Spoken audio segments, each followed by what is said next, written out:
আন্তর্জাতিক মহলের চাপ কিংবা দেশের নাগরিকদের বিক্ষোভ কোনো কিছুতেই থামছে না নেতানিয়াহু বাহিনীর বর্বরতা। গাজা উপত্যকায় নির্বিচারে হামলা চালাচ্ছে দখলদাররা। দেইলাল বালাতে পোলিও টিকার কর্মসূচি চলাকালে পার্শ্ববর্তী বুরেইজ ও মাঘাজি আশ্রয় শিবিরে বোমা হামলা চালায় ইসরায়েলিরা। এতে বিকট শব্দে কেঁপে ওঠে গোটা এলাকা। গাজার স্বাস্থ্য মন্ত্রণালয়ের তথ্য অনুযায়ী প্রায় অর্ধশত মানুষ প্রাণ হারান এসব হামলায়। এছাড়া অধিকৃত পশ্চিম তীরে দখলদারদের চলমান অভিযানে গত মাসের ২৮ তারিখ থেকে এ পর্যন্ত প্রাণ হারিয়েছেন বহু মানুষ, আহত হয়েছেন অনেকে। ইসরায়েলি প্রতিরক্ষামন্ত্রী ইয়োব গ্যালান্ত এ বিষয়ে বলেন, তারা জুডিও ও সামারিয়াকে সন্ত্রাসমুক্ত করতে একের পর এক হামলা চালাচ্ছেন।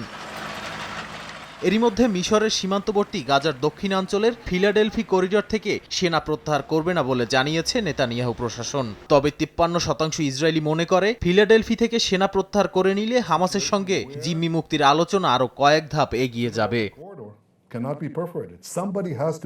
এদিকে মিশরের পররাষ্ট্রমন্ত্রী আবদেল ফাত্তাহ আল সিসির সঙ্গে আঙ্কারায় বৈঠককালে তুরস্কের প্রেসিডেন্ট রিসেপ তাইপ এরদোয়ান বলেন, গাজায় একের পর এক হামলা ও ধ্বংসলীলা চালিয়ে ইসরায়েল অনাহার নীতির চর্চা করছে। তিনি আরও বলেন, গাজায় যুদ্ধ বন্ধ করাই এখন মূল উদ্দেশ্য। তুরস্ক ও মিশর গাজার ক্ষেত্রে একই অবস্থানে আছে বলেও জানান তিনি।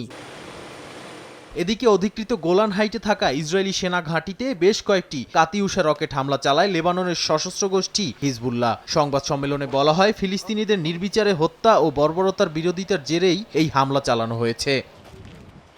নাদিম মারজান, সময় সংবাদ।